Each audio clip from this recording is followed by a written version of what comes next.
Chapter 30. Sharmelle waited a day in order to practice how to present the latest information to Etta Hayes. It shouldn't come as a shock since they both suspected and were fairly confident that Angie and Angeline were one and the same. But there was something about it being official that Sharmelle worried would break the First Lady's heart. She called ahead to clear the visit with Lucian. "Sharmelle, you know Mom loves you. She loves to see you any time." Sharmelle wasn't sure that was the case this time. Lucian informed her that he would be working at the hospital, but Cecilia was working from home to look after his mom in case she needed anything.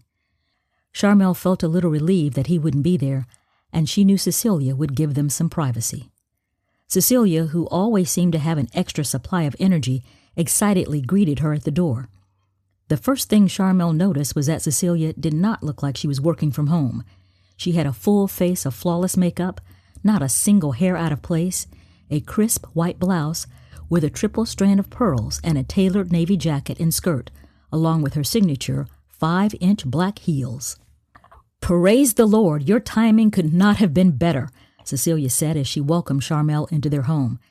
"With everything going on with Mama Hayes, I completely forgot about a can't-miss meeting at the office this morning, so if you can wait with her for half an hour, Sister Davis from the church will be here by then.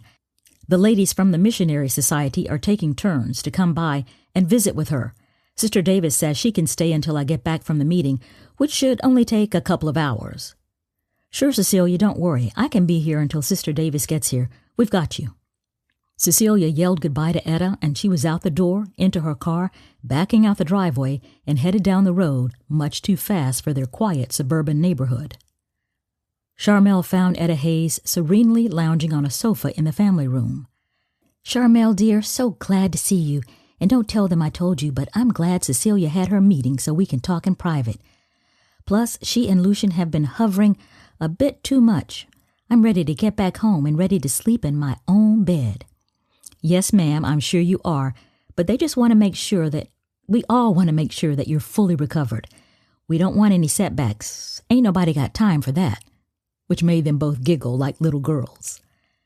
Sharmelle took a seat beside Etta and broke the news she had expected.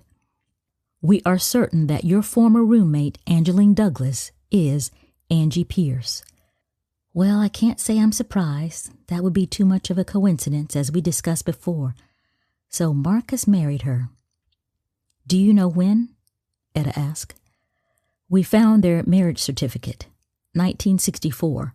They got married in Franklin County, Kentucky, the same county, as you know, where your former college is."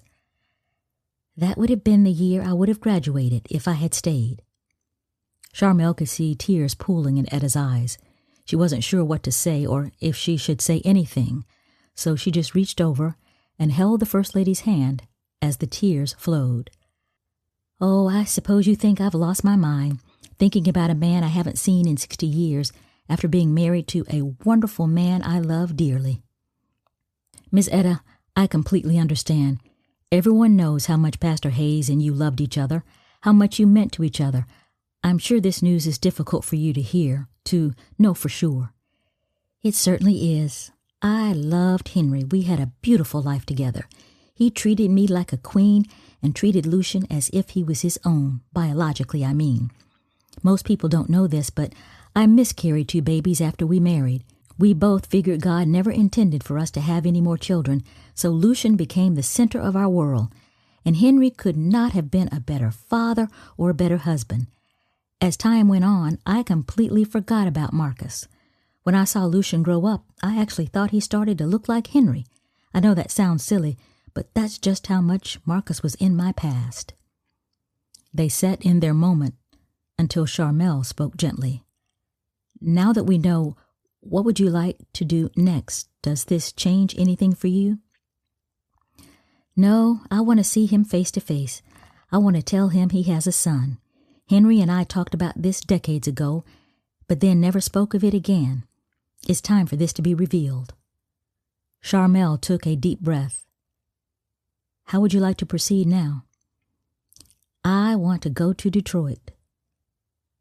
Miss Etta, should we get his number first and just let him know that you've been trying to find him? I mean, I know you don't want to tell him about Lucian over the phone, but Don't you at least want to let him know you're coming to Detroit and you want to see him? No, Sharmelle, I don't. I want to show up at his doorstep and ask him how he and Angeline got together.